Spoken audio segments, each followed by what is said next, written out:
Hello friends, welcome back to our channel maths and science trick and toys. આજના વિડીયોમાં આપણે જોઈશું દશાંશ અપૂર્ણાંકના સરવાળા। તો એના માટે આપણે આ પ્રકારે એક ટીએલએમ તૈયાર કરીશું, જેમાં દશક, એકમ, પછી જે અહીં વચ્ચેનું ખાનું છે એ પોઈન્ટ માટે છે, એટલે કે દશાંશ ચિહ્ન માટે છે। ત્યારબાદ છે દશાંશ અને શતાંશ। હવે આપણી પાસે અહીં એક રકમ છે 46.22। તો સૌપ્રથમ આપણે અહીં એ પ્રમાણે ફ્લેશ કાર્ડ ગોઠવીશું।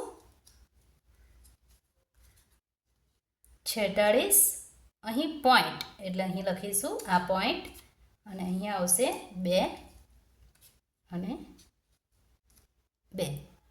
ત્યારબાદ છે 13.32 એટલે આપણે અહીં 13 ગોઠવીશું।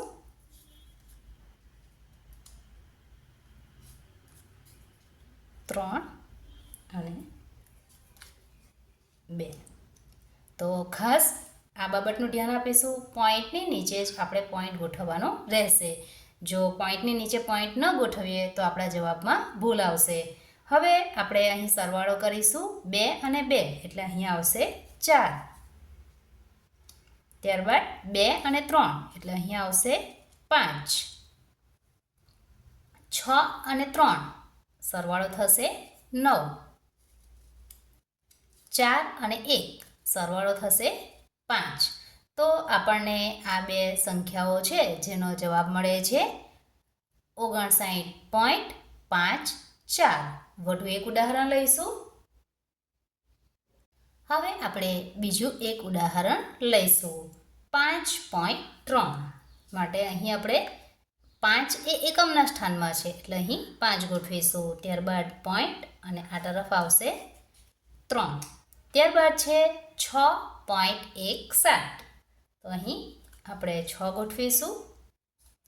દશાંશ ચિહ્નની નીચે જ દશાંશ ચિહ્ન આવે એ પ્રમાણે આપણે ફ્લેશ કાર્ડ ગોઠવીએ। અહીં આવશે 1, અહીં આવશે 7। તો હવે આપણે અહીં જોઈશું કે અહીંયા કોઈ સંખ્યા નથી, જ્યાં કંઈ જ ન હોય ત્યાં આપણે શૂન્ય મૂકીએ છીએ, અને શૂન્યને આપણે સ્થાનધારક કહીએ છીએ। સ્થાનધારકથી કિંમતમાં કોઈ જ ફેર પડતો નથી, પરંતુ આ જે શૂન્ય છે એ સ્થાનધારક છે, જેનાથી કિંમતમાં તો ફેરફાર ન પડે, પણ આપણે સરવાળો અને બાદબાકી કરવાની હોય તો જ્યારે જવાબ આવે એમાં કોઈ પણ પ્રકારની ભૂલ થતી નથી। તો આ પ્રમાણે આપણી રકમ ગોઠવાઈ ગઈ છે। 0 અને 7નો સરવાળો થશે 7। 3 અને 1નો સરવાળો થશે 4। 6 અને 5 અથવા તો 5 અને 6નો સરવાળો થશે 11 માટે અહીં 1 અને અહીં આવશે 1 માટે અહીં આપણે જોઈ શકીએ છીએ આપણને જવાબ મળે છે 11.47। તો વિદ્યાર્થી મિત્રો, આ એક મજાનું ટીએલએમ છે જેની મદદથી આપણે ખૂબ જ સરળતાથી સરવાળા કરી શકીએ છીએ।